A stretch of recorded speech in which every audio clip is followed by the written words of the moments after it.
अंग्रेज चले गए लेकिन अपने पीछे कई ऐसे शब्द छोड़ गए हैं जिन्हें हम आज भी इस्तेमाल करते हैं। ब्रिटिश हुकूमत के दौरान इस्तेमाल में लाए गए कई शासन और प्रशासन से जुड़े हुए शब्द आज भी अनौपचारिक होते हुए औपचारिक तौर पर इस्तेमाल में लाए जाते हैं। मसलन आप बजट शब्द को ही ले लीजिए।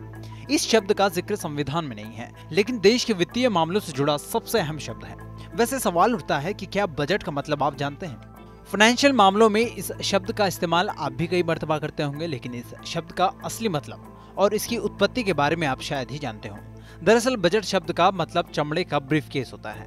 अंग्रेजों का दिया हुआ ये शब्द बजट असल में अंग्रेजों का नहीं है, बल्कि अंग्रेजों ने भी फ्रेंच भाषा से लिया है। बजट का जन्म फ्रेंच शब्द बगेट से हुआ है। बगेट का अर्थ होता है लेदर ब्रीफकेस। पहले भारत में भी ऐसा देखा जाता था कि वित्त मंत्री चमड़े के ब्रीफकेस में बजट के दस्तावेज लेकर संसद पहुंचते थे।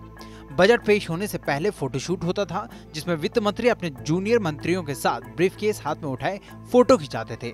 ब्रीफकेस में रेवेन्यू रिसिप्ट और व्यय के कागजात होते थे। उसी ब्रीफकेस में वित्त मंत्री का भाषण भी होता था, जिसे वे संसद में पढ़ते थे। ब्रीफकेस ब्राउन कलर का होता था, जो कि बजट शब्द की तरह ही अंग्रेजों के जमाने से चली आ रही एक परंपरा थी। हालांकि अब इस परंपरा में बदलाव हो गया है, लेकिन आपको ये सुनकर बहुत हैरानी होगी जो बजट हमारे संसद के लिए इतना महत्वपूर्ण है, उस बजट शब्द का जिक्र संविधान में कहीं एक बार भी नहीं किया गया है। लेकिन बजट शब्द की परंपरा शुरू से चली आ रही है, इसलिए बजट शब्द आज भी चलन में है। वैसे जब बजट की बात करते हैं तो हम सरकार के आय और व्यय के लेखे जोखे को बजट कहते हैं, जिसे अगले एक साल के लिए तय किया जाता है। सरकार एक अनुमान के मुताबिक तय करती है कि एक साल में कितना खर्च होगा और अलग अलग संसाधनों से कितनी कमाई होगी।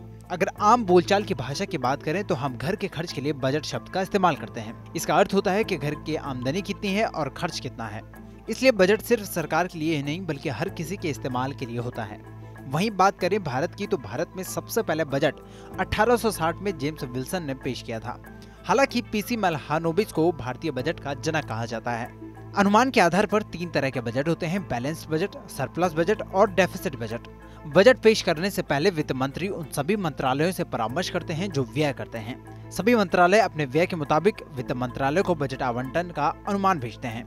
इसी आधार पर आम बजट में व्यय का अनुमान पेश किया जाता है। बता दें कि देश में आम बजट को लेकर उल्टी गिनती शुरू हो गई है।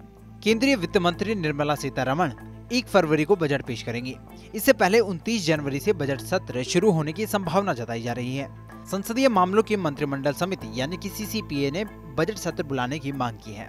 इस पूरी खबर पर आपकी क्या राय है, कमेंट सेक्शन में हमें जरूर बताएं और देश दुनिया की अन्य बड़ी खबरों के लिए सब्सक्राइब करें TV9 भारतवर्ष।